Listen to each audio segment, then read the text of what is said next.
বাচ্চাদের আপনি যদি নিয়মিত এই খাবারটি খাওয়ান, ইনশাআল্লাহ মাত্র 15 দিনের ভিতরেই আপনি আপনার বাচ্চার স্বাস্থ্য পরিবর্তন দেখতে পাবেন। আসসালামু আলাইকুম প্রিয় দর্শক, বাচ্চাদের রেসিপির আজকের আয়োজনে রয়েছে খুবই পুষ্টিকর, মজাদার ও স্বাস্থ্যকর এমনই একটি খাবার রেসিপি।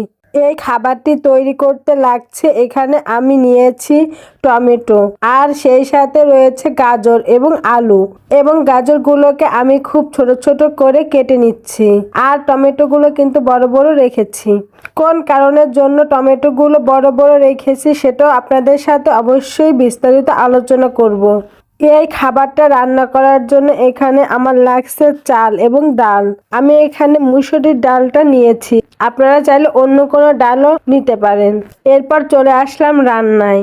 রান্নার জন্য আমি এখানে একটি পরিষ্কার প্যান নিয়েছি এবং দিয়ে দিচ্ছি কিছুটা পরিমাণে সরিষার তেল। আপনারা চাইলে এখানে ঘি বা বাটারও ব্যবহার করতে পারেন। এরপর কুচিয়ে রাখা দিয়ে দিচ্ছি রসুন এবং পেঁয়াজ। তো এগুলোকে আমি একটু হালকা করে ভেজে নিব। আর এগুলো যখন ভাজা হয়ে যাবে তারপর আমি কুচি করে রাখা গাজর এবং আলু সেটাও দিয়ে দিচ্ছি, এবং এটাকে কিন্তু আমি হালকা আঁচে রেখে কিছুক্ষণ ভেজে নেব। এরপর আমি এর মধ্যে দিয়ে দিচ্ছি হালকা পরিমাণে হলুদ গুঁড়া।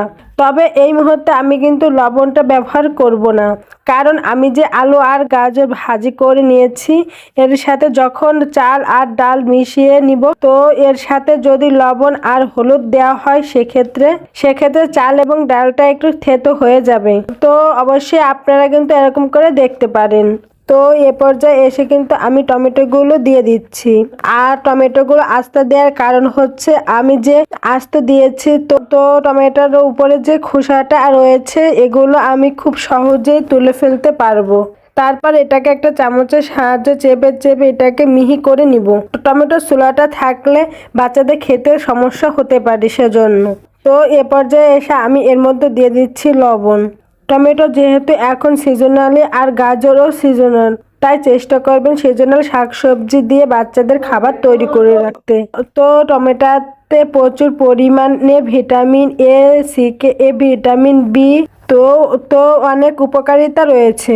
তো সেই সাথে রয়েছে প্রচুর পরিমাণে পটাশিয়াম, ফাইবার, অ্যান্টিঅক্সিডেন্ট ভরপুর, যা রোগ প্রতিরোধ ক্ষমতা বাড়ায় ও ত্বক ও হাড়ের স্বাস্থ্যের উন্নতি করে। তো দেখতেই পাচ্ছেন আমি কিন্তু টমেটোগুলোকে আলাদা করে নিয়েছি। এখন একটা চামচের সাহায্যে খুব ভালো করে নিচ্ছি।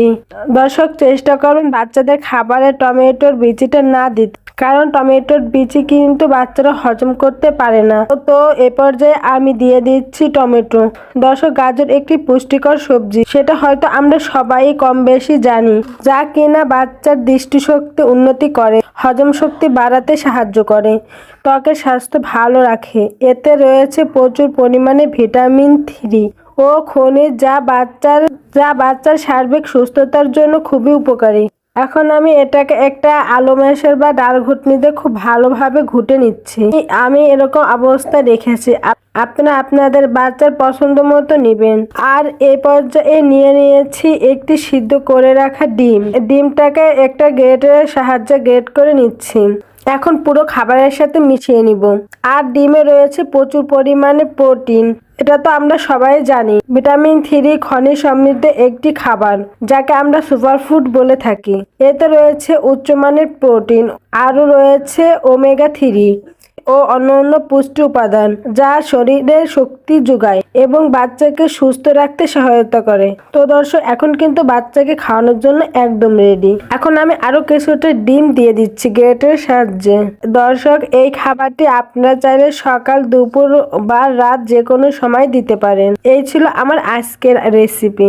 ভিডিওটি ভালো লেগে থাকলে প্লিজ একটি লাইক দিবেন, এবং বাচ্চাদের নিত্য নতুন খাবার রেসিপি পেতে আমার চ্যানেলটি সাবস্ক্রাইব করে বন্ধু হয়ে পাশে থাকবেন। আল্লাহ হাফেজ।